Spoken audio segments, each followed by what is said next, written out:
Đấy, cam nhà em đây nhá, mới được khoảng tầm 1 tháng rưỡi nhá. 1 tháng rưỡi đây, em đục rồng đấy, cọc vào cao này. Nó cao khoảng tầm 50-60 phân thì cắt nhá, cắt đi còn khoảng 20 phân này. Giờ lên mỗi đầu cành khoảng tầm chục ngọn búp nhá. Đây, 2 đầu cành phải mười mấy ngọn nhá. Đấy, anh em lên dòng như này nhá. Lên làm như này nhá. Vì mua cây về là thường thường cắt ngọn đi thì lên nhiều răm. Đấy, cây nào cũng nhiều răm như này anh em nhé. Đấy, răm đây. Thế nên là em đánh thuốc hơi muộn, hơi bị vẽ bùa một tí nhưng không ảnh hưởng gì. Nọc sau lên đẹp mà. Đấy, cây lạm như cây làm nha anh em nhé.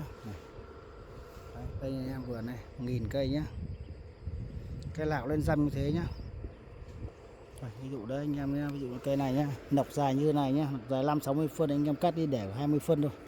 Nó lên mỗi đầu cành đẹp rồi. Như đây, ví dụ hôm nay cây này nó lên này, chục cành, chục ngọn.